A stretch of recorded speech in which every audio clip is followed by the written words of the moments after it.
তো একজন হক্কানি পীর কিভাবে নির্বাচন করব, কে হক্কানি পীর আর কে ভণ্ড পীর, এটা চিনার কিছু আলামত চিহ্ন আছে। যে চিহ্নগুলো হযরত শাহ ওলিউল্লাহ মুহাদ্দিস দেহলভী রাহমাতুল্লাহি আলাইহি আল কওলুল জামিল নামক কিতাবে উল্লেখ করেছেন, এবং হযরত শাহ আশরাফ আলী থানভী রাহমাতুল্লাহি আলাইহি তালিমুদ্দিন নামক কিতাবেও তিনি এই শর্তগুলো, এই চিহ্নগুলো উল্লেখ করেছেন যে হক্কানি পীর কাকে বলে। তাহলে আমাদের জন্য সহজ হয়ে যাবে, এই চিহ্নগুলো যদি আমরা জানি, মুখস্থ রাখি, তাহলে আমাদের জন্য হক্কানি পীর নির্বাচন করা, খুঁজে বের করা আমাদের জন্য সহজ হয়ে যাবে। হযরত শাহ ওলিউল্লাহ মুহাদ্দিস দেহলভী রাহমাতুল্লাহি আলাইহি আল কওলুল জামিলের মধ্যে হক্কানি পীরের 1 নাম্বার আলামত উল্লেখ করেছেন, যে আলামতের কথা আল্লাহ রাব্বুল আলামিন কুরআন মাজিদের আয়াতের মধ্যে বলে দিয়েছেন। আল্লাহ রাব্বুল আলামিন সূরাতুল বাকারার 129 নাম্বার আয়াতে বলেন, রব্বানা ওয়াবআস ফীহিম রাসূলাম মিনহুম ইয়াতলু আলাইহিম আয়াতিকা ওয়া ইউআল্লিমুহুমুল কিতাবা ওয়াল হিকমাতা ওয়া ইউযাক্কিহিম ইন্নাকা আনতাল আজিজুল হাকীম। আল্লাহ রাব্বুল আলামিন বলেন, হক্কানি পীরের 1 নাম্বার আলামত হচ্ছে সে নিজে বিশুদ্ধভাবে কোরআন পড়তে পারবে এবং অন্য কেউ পড়াইতে পারবে। আপনাদের কিন্তু মুখস্থ করা লাগবে, আমি জিজ্ঞাসা করব চিহ্নগুলো কি কি, সবগুলো বলতে হবে, আমি বয়ানের শেষে জিজ্ঞাসা করব। 1 নাম্বার আলামত হচ্ছে, চিহ্ন হচ্ছে, সে নিজে বিশুদ্ধভাবে কোরআন শরীফ পড়তে পারে এবং অন্যকে পড়াইতে পারে। বাংলাদেশে এমন কোন পীরের অভাব নাই যে নিজেও বিশুদ্ধভাবে কোরআন পড়তে পারে না, অন্যকে তো পড়াইবে দূরের কথা। আমরা তো পীর মনে করি তাকে যার দরবারে বেশি গরু ছাগল যায় সে হচ্ছে হক্কানি পীর, আর যার কাছে গরু ছাগল যায় না সে তো পীর হওয়ার প্রশ্নই উঠে না। আমরা তো তাকে মনে করি সে হলে বড় পীর। আমগো বাবার দরবারেতে কত গরু যায়, অন্য বাবার দরবারে তত মানুষ নাহি হয়, আমগো বাবার দরবারেতে যত গরু যায়। তো যে বাবার দরবারে যত বেশি গরু যাবে সে বাবা তত বেশি হক্কানি পীর, তার কাছে আমরা দৌড়াই। যে পীর কোনদিন নিজে বিশুদ্ধ ভাবে কোরআন শরীফ পড়তে জানে না, অন্য কেউ পড়াইতে জানে না, সে আবার কিভাবে পীর হবে? সে হক্কানি পীর হইতে পারে না। তার কাছে গেলে আমার অন্তরের আত্মশুদ্ধি হবে না, আমার ইসলাহ সংশোধন হবে না। 2 নাম্বার শর্ত আল্লাহ রাব্বুল আলামিন বলেন, ওয়া ইউআল্লিমুহুমুল কিতাব। হক্কানি পীরের 2 নাম্বার চিহ্ন আলামত হচ্ছে সে কোরআন মাজিদ ব্যাখ্যা করতে পারে, কোরআন মাজিদের তাফসির সে জানে। কোরআন মাজিদের কি জানে? ব্যাখ্যা জানে। কোরআন মাজিদের সঠিক অর্থ সে অনুধাবন করতে পারে, অন্যকেও সে বুঝাইতে পারে। কোরআনের তাফসির কতটুকু জানলে সে হক্কানি পীর হবে, এটা শাহ ওলিউল্লাহ মুহাদ্দিস দেহলভী রাহমাতুল্লাহি আলাইহি বলেন।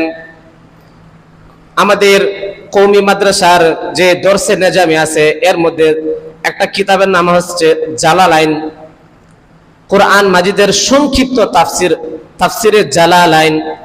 শাহ ওলিউল্লাহ মুহাদ্দিস দেহলভী বলেন, কমপক্ষে তাকে এই সংক্ষিপ্ত তাফসিরে জালালাইন পড়ার মতো যোগ্যতা তার থাকতে হবে। যদি এই তাফসিরটাও সে না জানে, বুঝতে হবে সে হক্কানি পীর না, তার ভিতরে হক্কানি পীর হওয়ার যোগ্যতা নাই। 3 নাম্বার আলামত হচ্ছে ওয়া ইউআল্লিমুহুমুল কিতাবা ওয়াল হিকমাতা। ওই পীরকে হাদিস পড়ার মতো যোগ্যতা থাকতে হবে, সে নিজেও হাদিস বুঝে অন্যকেও সে বুঝাইতে পারে, সে নিজে হাদিস পড়তে জানে, অন্যকেও সে পড়াইতে জানে। হাদিসের তো কিতাবের অভাব নাই, অনেক হাদিসের কিতাব আছে। শাহ ওলিউল্লাহ মুহাদ্দিস দেহলভী রাহমাতুল্লাহি আলাইহি বলেন, তাকে সমস্ত হাদিসের কিতাব পড়া জানা লাগবে এমন শর্ত না, বরং এই মেশকাত শরীফ একটা হাদিসের কিতাব আছে, তাকে কমপক্ষে এই মেশকাত শরীফ নিজে পড়তে পারা এবং অন্যকে বুঝাইতে পারা যোগ্যতা থাকা লাগবে। 4 নাম্বার শর্ত হলো ওয়ায়ুআল্লিমুহুমুল হিকমাতা, তাকে ফিকহ জানতে হবে, ফিকহ মাসালা মাসাইল জানতে হবে। মাসালা মাসাইল সে নিজেও বুঝে এবং অন্যকে বুঝাইতে পারে। ফিকহের কিতাবের তো অভাব নাই। হযরত শাহ ওলিউল্লাহ মুহাদ্দিস দেহলভী রাহমাতুল্লাহ আলাইহি বলেন, তাকে ফিকহের কিতাব সমূহের মধ্য থেকে হেদায়া নামে একটা কিতাব আছে 4 খণ্ডের। এই কমপক্ষে তাকে সে হেদায়া নিজে বুঝতে হবে এবং অন্যকে বোঝানোর ক্ষমতা যোগ্যতা তার থাকতে হবে, তাহলে সে হক্কানি পীর। এই হেদায়া কিতাবটা পড়ে পড়ে কত মানুষ তো বড় বড় জাস্টিস হয়েছেন, বড় বড় উকিল হয়েছেন, ব্যারিস্টার হয়েছেন। আল্লামা বুরহানুদ্দিন মারগিনানী রাহমাতুল্লাহি আলাইহি এই কিতাবটা 4 খণ্ডের কিতাবটা লিখতে 16 বছর সময় লেগেছে। 16 বছর। শুধু কি তাই, এই 16 বছর তিনি কিতাব লিখেছেন এবং 16 বছর একটানা রোজা রেখেছেন। রোজা রেখে রেখে তিনি এই কিতাব রচনা করেছেন। বছরে 5 দিন রোজা রাখা নিষেধ, এই 5 দিন ছাড়া তিনি সারা বছর লাগাতার রোজা রেখে কিতাব লিখেছেন। বুঝেন এই কিতাবটা কত গুরুত্বপূর্ণ। উনি রোজা রাখতেন, খাদেম খানা নিয়ে আসতেন, উনি যে রোজা রাখতেন এটা কেউ জানতো না, শুধু উনি নিজেই জানতেন। খাদেম খানা নিয়ে আসতো, হুজুর বলতেন খানা রেখে যাও। খাদেম চলে গেলে হুজুর একজন লোককে ডেকে এনে খাবার খাইয়ে দিতেন, নিজে খেতেন না, তিনি তো রোজাদার। তো খাদেম আবার যখন আসতো তখন এসে দেখতো যে প্লেট সব সাফ। খাদেম মনে করতো তো হুজুর হয়তো খেয়েছেন, প্লেট নিয়ে চলে যেত। কিন্তু হুজুর তো খান নাই, হুজুর তো রোজাদার। তিনি যে রোজা রেখেছেন এটা যেন দুনিয়ার কেউ না জানে, এই জন্য তিনি এই কৌশল অবলম্বন করেছিলেন।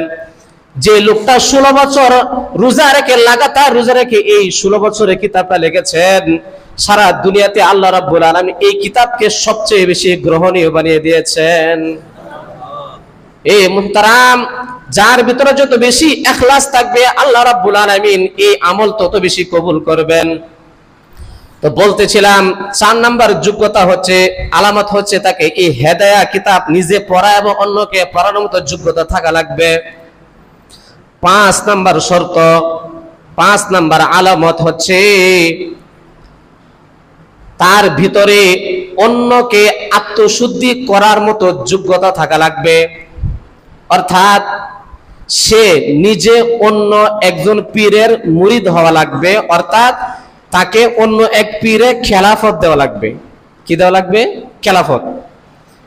এমন না যে বাবা গদ্দিন সিং পীর ছিল, বাবা দুনিয়া থেকে চলে গেছে, এখন ছেলে পীর, কারো কাছে মুরিদ হয় নাই, বাবাও তাকে খেলাফত দেয় নাই, অন্য কোনো পীরও তাকে খেলাফত দেয় নাই।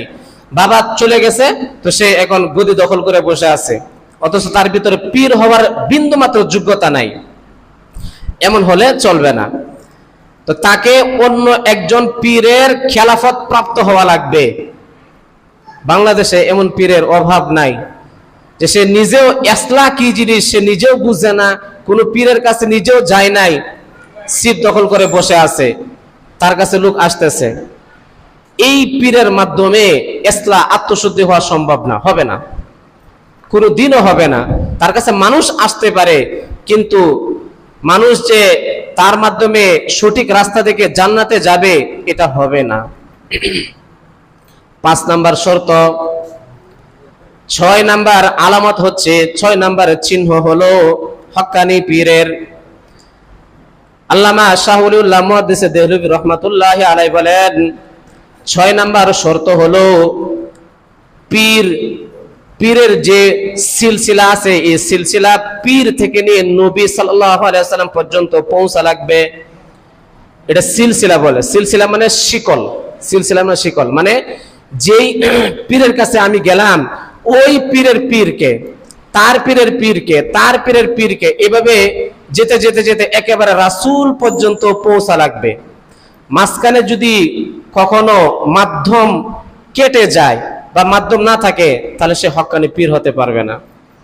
পীরের সিলসিলা থাকা লাগবে, একেবারে নবী পর্যন্ত পৌঁছা লাগবে, তাহলে বুঝতে হবে সে হক্কানি পীর। এই কথাটা বুঝছেন তো সত্যটা?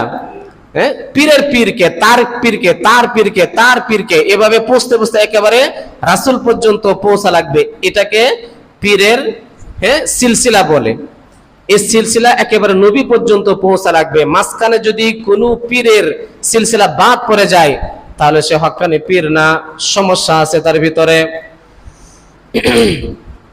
6 নাম্বার আলামত গেল। 7 নাম্বার আলামত হলো পীরকে সুন্নতের পাবন্দ হতে হবে, পীরকে সুন্নতের অনুসারী হতে হবে।